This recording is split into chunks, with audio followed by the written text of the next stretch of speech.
10º dia. O milagre está em sua boca. Nossas palavras têm poder criativo. Quando falamos algo, estamos dando o direito de aquilo acontecer. Uma coisa é crer que você está curado, mas quando você diz, estou curado, isso libera a cura. Tendo, porém, o mesmo espírito da fé, como está escrito, eu criei, por isso é que falei. Também nós cremos, por isso também falamos. 2 Coríntios 4:13. Creia que você está debaixo do favor. A Escritura diz que o espírito da fé está em nossas palavras. É importante que você creia que é abençoado, favorecido e que os anjos estão trabalhando por você, mas nada acontece até você falar. Eu criei, por isso é que falei. O milagre está na sua boca, a cura em sua boca, a liberdade em sua boca. Se você está lutando contra uma doença, é fácil falar sobre o relatório médico, sobre o quão ruim parece e que nunca vai melhorar. Quando, porém, você fala disso, chama mais doença, mais derrota. Você precisa mudar o que está dizendo. Mude primeiro suas palavras. Forjai espadas das vossas relhas de arado e lanças das vossas podadeiras. Diga ao fraco, eu sou forte. Joel 3:10. A palavra de Deus diz, diga ao fraco, eu sou forte. Não diz, deixe o fraco falar sobre sua fraqueza. Ou deixe o fraco chamar 5 amigos e discutir o problema. Não estou dizendo que você deve negar os fatos, apenas diga o que Deus diz. Seu relatório deve ser, Deus está restaurando minha saúde. O número dos meus dias Ele cobrirá. Há milagres esperando para serem liberados. Mas você precisa abrir a sua boca. Alguns dizem, quando eu vencer esse vício, vou testemunhar a todos que sou livre. Você precisa dizer a eles primeiro. Todos os dias você precisa declarar, eu sou livre, estou limpo, esse vício não me controla. Toda vez que você diz que é livre, no mundo espiritual as correntes são quebradas. Continue falando e você se tornará o que está dizendo. Você está profetizando o seu futuro. Fale antes de acontecer. Quando Davi enfrentou Golias, um gigante 2 vezes maior do que ele, não foi por acaso que olhou para o inimigo e disse, hoje vou derrotá-lo e darei sua carne às aves do céu e às bestas feras do campo. Ele não estava apenas sendo positivo, mas entendia o princípio de que o milagre estava em sua boca. Por isso teve de liberar a vitória antes de vê-la. Se, porém, em vez disso, ele tivesse dito, como ele é grande, não tem nenhuma armadura, não me sinto qualificado, não acho que tenho uma chance. Se ele tivesse falado em termos de derrota, não saberíamos quem era Davi. Se ele tivesse apenas pensado positivamente algo do tipo, acredito que posso fazer isso, acredito que tenho potencial, não teria derrotado Golias. Ele sabia que precisava dizer, eu vou derrotá-lo. Você pode ter um gigante em seu caminho, pode ser o gigante das dívidas, da depressão, da doença, mas como Davi, você precisa declarar a esse gigante, eu vou derrotá-lo. Você não vai me desviar do meu destino. As forças que são por mim são maiores do que as que estão contra mim. A palavra de Deus diz que se 2 ou 3 concordarem a respeito de qualquer coisa que pedirem de acordo com a vontade de Deus, isso será feito.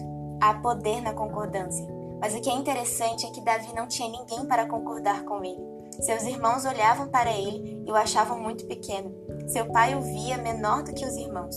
O rei Saul não achou que ele tinha uma chance e até tentou dar-lhe sua armadura. Ninguém estava lá para encorajá-lo e dizer, ei, Davi, você pode fazer isso, nós acreditamos em você. Há momentos em que você não consegue encontrar ninguém para concordar com você, mas aprendi que você pode entrar em acordo consigo mesmo. Se você concordar e começar a falar em termos de vitória, então mesmo que os outros não concordem, porque está de acordo consigo mesmo, verá gigantes derrotados. Não desanime porque ninguém está torcendo por você e ninguém vê o que você vê. Às vezes Deus coloca coisas em nosso coração que outras pessoas não entendem, pois parecem muito grandes e até impossíveis para elas. Em vez de encorajá-lo, farão exatamente o oposto. Quando Davi saiu para enfrentar Golias, todo o exército israelense e todo o exército filisteu estavam observando.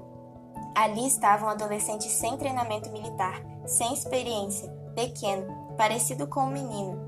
Na frente de todos, ele teve a audácia de dizer com confiança, Golias, eu vou derrotá-lo. Alguns zombaram e ridicularizaram. Até Golias riu e disse, sou eu algum cão para vires a mim com paus? As pessoas ao seu redor podem não ver grandeza em você. Elas vão julgá-lo pela sua aparência, tamanho, experiência, origem e escolaridade. Não as deixe diminuir o que Deus pôs em seu coração. Faça como Davi. Continue declarando a vitória, apesar do que os pessimistas pensam. Continue declarando sua visão, apesar do que os especialistas concluíram. Não deixe que suas palavras negativas o impeçam de falar palavras cheias de fé. Damos vida ao que falamos. Se você começar a falar o negativo, concordando com a dúvida, falando sobre quão grande é o problema, você está dando vida às coisas erradas. Suas palavras podem impedir seu destino. O anjo do Senhor apareceu a um homem chamado Zacarias. Ele disse que sua esposa teria um bebê. Ele ficou surpreso porque eram velhos demais para ter filhos. Então disse ao anjo: "Tem certeza? Estou muito velho e minha mulher também." "Sim, Zacarias, isso acontecerá", respondeu o anjo. "Mas porque duvidou, você ficará mudo e não poderá falar até que a criança nasça." Veja como as palavras são poderosas. Deus sabia que se Zacarias saísse falando de derrota, isso impediria o milagre de acontecer. Deus colocou sonhos e promessas em seu espírito que podem parecer grandes demais, impossíveis, mas não faça como Zacarias. Fale do milagre e não das impossibilidades. Ouse declarar o que ele diz sobre você. Talvez você esteja enfrentando uma doença e não há sinais de melhora. Então você está exatamente onde Zacarias estava. Como isso pode acontecer? Quando os sonhos parecem impossíveis e as probabilidades estão contra você, é fácil ficar negativo e ser tentado a descartá-los. Tudo bem, há momentos em que pensamentos de dúvida vêm à nossa mente, mas recuse-se a declará-los. Abra sua boca e fale da promessa de Deus. Às vezes, você está falando as palavras certas, está declarando fé, mas nada está acontecendo. Não há sinal de que está melhorando. A palavra de Deus diz que você deve manter firme a confissão da fé. Isso significa que algo vai tentar tirá-la de você. Guardemos firme a confissão da esperança, sem vacilar, pois quem fez a promessa é fiel. Hebreus 10, 23. É como um cabo de guerra, os inimigos estão do outro lado tentando nos afastar do que Deus pôs em nosso coração. Você pode estar em dívida, mas continue falando de abundância. Pode estar em apuros, mas continue falando de favor. Pode ainda sentir os vícios, mas continue falando de liberdade. Toda vez que declara vitória, você está se aproximando do milagre. Toda vez que você diz "eu sou abençoado", está se movendo em direção ao favor. Mantenha firme a sua confissão. Palavras são sementes. Quando falamos algo, essas palavras criam raízes e começam a crescer. A Escritura diz: "Você vai comer o fruto de suas palavras." A fruta não está totalmente amadurecida durante a noite, mas eventualmente você vai se tornar o que está dizendo. Você está plantando boas sementes? Você está falando palavras cheias de fé sobre si mesmo, sobre seus sonhos, seus filhos, sua saúde, suas finanças? Você precisa falar como sendo a realidade e não como se fosse acontecer algum dia. Não diga "vou ser curado um dia". Diga "Senhor, obrigado porque estou curado". Não diga "um dia vou ser abençoado". Em vez disso, diga "sou abençoado, próspero e favorecido". Quando você declara que um dia será abençoado, está semeando a semente errada. O fruto dessas palavras é falta e insuficiência para hoje. Comece a declarar: "Estou cercado pelo favor de Deus. Bondade e misericórdia me seguem todos os dias da minha vida. As bênçãos me alcançam continuamente." Se você fizer isso, prepare-se para entrar em portas que você nunca poderia abrir. Cantem de júbilo e se alegrem os que têm prazer na minha retidão. E digam sempre: "Glorificado seja o Senhor, que se compraz na prosperidade do seu servo." Salmos 35, 27. Precisamos dizer continuamente que o Senhor tem prazer em nos prosperar. Só podemos confessar se temos certeza de que o Senhor tem prazer em nos dar. Precisamos sempre dizer: "Deus sente prazer em me prosperar. Novas portas estão abertas. Sou forte, saudável, cheia de energia. Meus filhos são poderosos na terra. Quanto a mim, eu e a minha casa serviremos ao Senhor." Quando você diz isso continuamente, está liberando milagres. Se você não diz, nada vai acontecer. O Salmo 91 diz: "Direi do Senhor, Ele é meu refúgio e meu baluarte, Deus meu, em quem confio." Então ele lista todas as grandes coisas que acontecerão. Deus o protegerá do mal, o guardará dos inimigos, fechará as portas para todo ataque. Mas alguns versos depois, ele põe uma condição. O versículo 9 diz: pois disseste: o Senhor é o meu refúgio, fizeste do Altíssimo a tua morada. Nenhum mal te sucederá, praga nenhuma chegará à tua tenda. Salmos 91, do 9 ao 10. Isso significa que se você não diz, não vai acontecer. Algo sobrenatural ocorre quando você diz: Pai, obrigado porque o Senhor é o meu protetor. Obrigado porque é o meu provedor, meu curador, meu abridor de caminhos. Obrigada porque o Senhor é maior do que esse problema. Quando você diz isso, o Senhor trabalha em seu favor. Palavras são poderosas. A palavra de Deus declara que Maria engravidou por uma palavra de Deus. O anjo apareceu e lhe disse: Maria, você é altamente favorecida. Você vai conceber, vai ter um bebê sem conhecer o homem. Ele será o Messias, o Filho de Deus. Quando Deus quer criar, ele não usa coisas, usa palavras. Maria poderia ter olhado para o anjo e dito: de jeito nenhum, isso nunca aconteceu antes. Em vez disso, ela disse: aqui está a serva do Senhor, que se cumpra em mim, conforme a sua palavra. Ela concordou com Deus. Usou suas palavras para confirmar o que ouviu e não para debater o que foi prometido. Quando Deus puser uma promessa em seu coração, apenas concorde com ela. A Escritura diz: pelas suas feridas fomos curados. Não debata dizendo: não me sinto curado, o relatório médico não mudou. Faça como Maria. Diga: Senhor, obrigado porque estou curado. Que se cumpra em mim, conforme a sua palavra. A promessa de Deus é que você será posto por cabeça e não por cauda. Estará sempre por cima e não por baixo.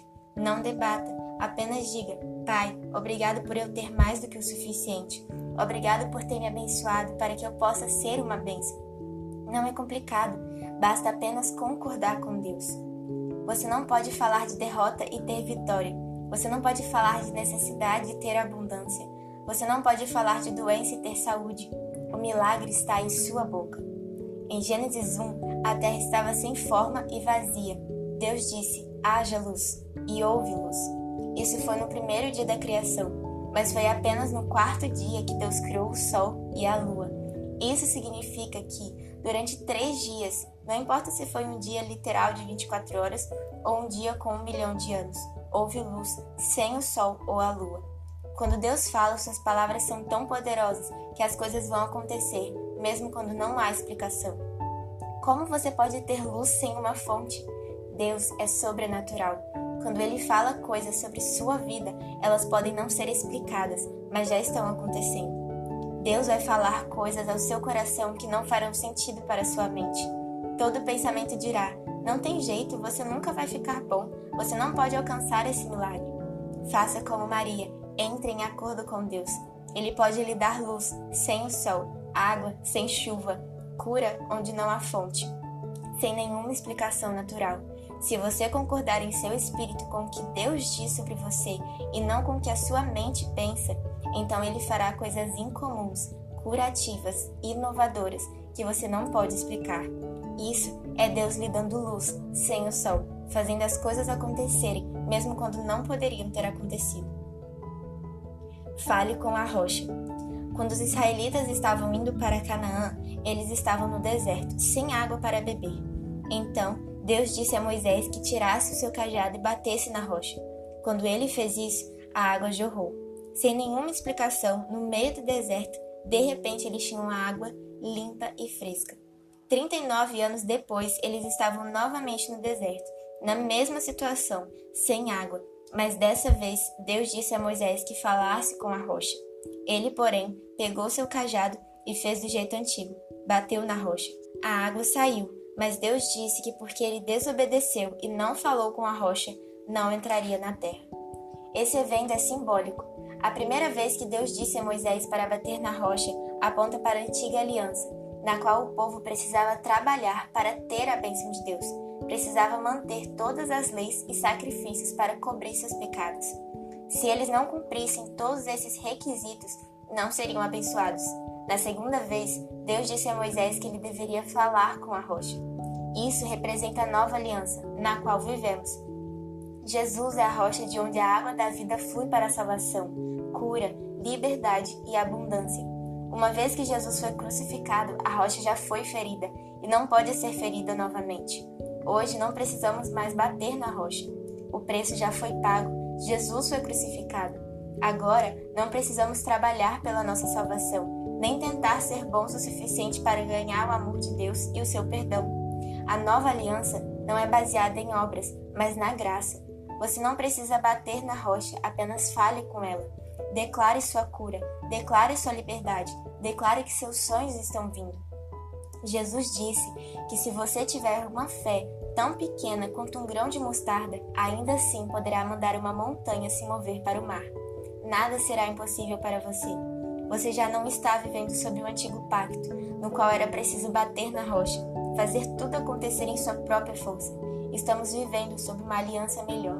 Nessa nova aliança, tudo o que você precisa fazer é falar. Talvez você tenha trabalhado duro, fazendo todo o possível para manter as coisas certas, mas é uma luta. Aquelas coisas que o estão estressando, se você começar a apenas falar com elas, simplesmente vão fluir como água, sem nenhum esforço. O que o Senhor nos diz é que o preço foi pago. Você foi abençoado e favorecido. Situações em que você trabalhou e não conseguiu ver mudanças começarão a mudar de forma sobrenatural. O que Deus lhe prometeu está a caminho, a cura está a caminho, a promoção está a caminho, avanços, ideias, criatividade. Você está perto do seu milagre. Coisas em que você tem acreditado, contratos, imóveis, negócios estão a caminho. Eu falo de promessas que ainda não se cumpriram, de sonhos que você achava que estavam mortos. Haverá um renascimento em seu futuro, novos relacionamentos, novas oportunidades, novos níveis. O milagre está na sua boca. Concorde com Deus e declare o que Ele diz sobre você. Declare ousadamente: sou abençoado, sou próspero, sou saudável, sou livre e tenho o favor de Deus. Meus filhos são poderosos na terra. Minha família cumprirá seu destino. Meus sonhos estão se realizando e novas portas estão se abrindo. Os problemas estão sendo removidos e estou motivado com o meu futuro. Vou me tornar tudo o que Deus me criou para ser, em nome do Senhor Jesus. Aleluia.